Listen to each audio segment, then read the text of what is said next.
Hello everyone, आप सभी दोस्तों का स्वागत है। इस वीडियो में हम लोग देखने वाले हैं अगस्त मंथ की पहली आईपीओ को। अगस्त मंथ जो कि 4 अगस्त है, मंडे से स्टार्ट हो रही है।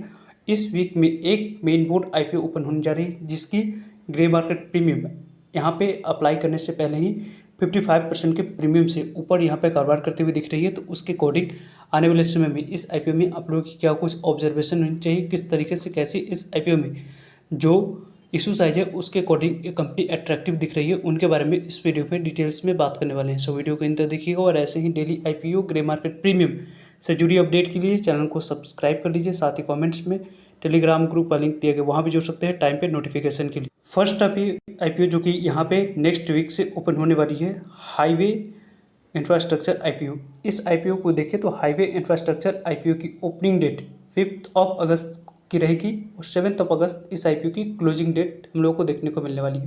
यानी कि इस आईपीओ में 5 अगस्त, 6 अगस्त और 7 अगस्त, इन 3 डेट को इस मेन बोर्ड आईपीओ में आपको अप्लाई करने के लिए समय मिलेगा।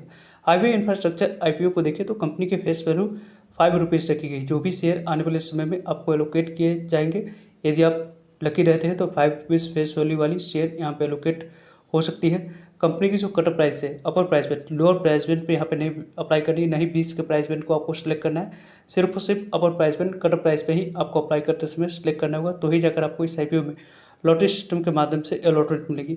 211 इक्विटी ऑफ शेयर मिनिमम इस आईपीओ में एक लॉट अप्लाई करते समय सिलेक्ट करना होगा और कंपनी की टोटल जो कटर प्राइस रखी गई है उसी कटर प्राइस में 211 इक्विटी ऑफ शेयर यदि आप अप्लाई करते समय सिलेक्ट करते हैं तो जाकर आपको इस आईपीओ में अलॉटमेंट मिलेगी।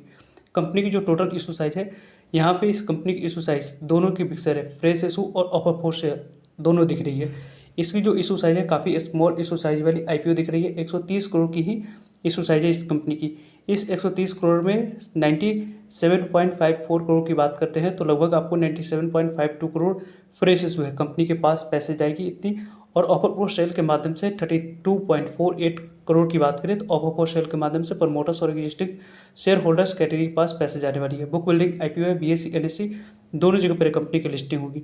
इस आईपीओ की जो डिस्ट्रीब्यूशन है उसकी यदि हम लोग बात करें तो लगभग आपको 30% शेयर क्यूआईबी के पास जाने वाली है। इस आईपीओ में क्यूआईबी के पास 30% तक की शेयर टोटल इशू साइज की जाएगी। जनरली हम लोग देखते हैं कि किसी भी मेन बोर्ड आईपीओ में 50% तक की शेयर क्यूआईबी के पास जाते हुए दिखी जाती है, लेकिन इस आईपीओ की टोटल इशू साइज की 50% नहीं बल्कि 30% शेयर आपको क्यूआईबी के पास जाएगी। 40% तक की शेयर आपको रिटेलर्स के पास जाने वाली है। और एचएनआई, जिसमें आपको बिग एचएनआई और स्मॉल एचएनआई दोनों दिख जाते हैं, उसमें आप लोगों को 30% टोटल इशू साइज की शेयर एलोकेट होते हुए दिख जाएगी। कंपनी की जो टोटल नंबर ऑफ टाइम्स से आईपीओ सब्सक्राइब होगी वो पूरी तरीके से डिपेंड करेगी कि क्या इसमें एंकर इन्वेस्टर लिस्ट हम लोगों को 30% में दिख रही है या नहीं। साथ साथ पहले दिन क्यूआईबी के रिस्पॉन्स और दूसरे दिन रिस्पॉन्स को देखकर इस आईपीओ में आने वाले समय में अप्लाई करने की प्लानिंग करनी चाहिए, क्योंकि हाल ही के दिनों में कितने मेन बोर्ड आईपीओ आई है उनमें से किसी भी आईपीओ में इस तरीके की ऐसी यहाँ पे शेयर के डिस्ट्रीब्यूशन 30% क्यूआईबी में देखने को नहीं मिला है। तो इस आईपीओ की आने वाले समय में काफ़ी अच्छे जो मोमेंटम है, पहले दिन और दूसरे दिन कंटिन्यू क्यूआईबी में दिखती है तो तीसरे दिन इस आईपीओ में अप्लाई करने की प्लानिंग किया जाएगा। कंपनी की जो टोटल यहाँ पे जो ओपनिंग डेट है वो 5 अगस्त रखी गई। 5 अगस्त से आईपीओ ओपन हो रही है। 7 अगस्त इस आईपीओ की क्लोजिंग डेट है। और 8 अगस्त की बात करें तो आपको इस आईपीओ में आप अलॉटमेंट मिली या नहीं उसके बारे में इन्फॉर्मेशन मिल जाएगी। और 11 अगस्त को देखा जाए तो कंपनी की लिस्टिंग होते हुए दिखेगी। 11 अगस्त को पैसे रिफंड करने की डेट है नहीं मिलने पे, और 11 अगस्त को ही डिमेट अकाउंट में शेयर को क्रेडिट कर दिए जाएंगे। और 12 अगस्त को ये कंपनी बीएसई एनएसई दोनों जगह पर लिस्ट हो जाएगी। कंपनी की बात करें तो लगभग इस कंपनी में मिनिमम एक लॉट अप्लाई करने के लिए 14,770 रुपये अमाउंट्स की रिक्वायरमेंट दिख रही है। और बिग एचएनआई और स्मॉल एचएनआई की बात करते हैं तो स्मॉल एचएनआई कैटेगरी में लगभग 2,06,780 रुपये पास होनी चाहिए। देन इस आईपीओ में स्मॉल एचएनआई कैटेगरी में अप्लाई कर सकते हैं। बिग एचएनआई कैटेगरी में अप्लाई करने के लिए 10,04,360 रुपये होनी चाहिए। इस कंपनी की जो ओवरऑल फाइनेंशियल हेल्थ दिख रही है उसके बारे में बात करते हो तो आप देख सकते हैं FY23 के डाटा कंपनी के द्वारा अवेलेबल करवाए गए। देन 24 की 25 की है। पहले कंपनी की 23 में एसेट 156 करोड़ के पास थी, 24 में कंपनी की एसेट 203 करोड़ के पास हुई और अभी 25 में कंपनी की एसेट बढ़कर 331 करोड़ के पास आ चुकी है। टोटल इनकम के बारे में बात करें तो पहले कंपनी की इनकम यहाँ पे 457 करोड़ के पास थी और 24 में बढ़कर 477 करोड़ के पास 577 करोड़ के पास हुई। 456 करोड़ से 577 करोड़ के पास हुई। लेकिन यहाँ पे 24 के मुकाबले 25 में कंपनी की जो रेवेन्यू है उसमें गिरावट आई है, लगभग आपको 570 करोड़ से गिरकर 504 करोड़ के पास आ चुकी है। इसकी जो इम्पैक्ट है कंपनी के प्रॉफिट पे डायरेक्ट दिख रही है। पहले यहाँ पे कंपनी 14 करोड़ के पास प्रॉफिट 23 में रिपोर्ट करी हुई थी, वहाँ पे कंपनी की प्रॉफिट बढ़कर 21.41 करोड़ के पास हुई और अभी 22.40 करोड़ के पास कंपनी की प्रॉफिट टैक्स देने के बाद दिख रही है। कंपनी की प्रॉफिट आफ्टर टैक्स कंपनी की बेहतरीन दिख रही है। लेकिन ओवरऑल कंपनी की इबिटा के बारे में बात करें तो 27 की इबिटा है, पहले 38 की थी, यहाँ पे 27 से 38 और अभी 31.32 की आ चुकी है। नेटवर्थ की बात करते हैं तो पहले 74 करोड़ की 75 करोड़ की नेटवर्थ थी, देन 100 करोड़ की और अभी 117 करोड़ के पास कंपनी की नेटवर्थ दिख रही है। कंपनी के रिजर्व एंड सरप्लस के बारे में बात करें तो पहले यहाँ पे कंपनी की रिजर्व एंड सरप्लस 65 करोड़ के पास थी, 63 करोड़ के पास, 83 करोड़ के पास और अभी यहाँ पे 84 करोड़ के पास कंपनी की टोटल रिजर्व एंड सरप्लस दिख रही है।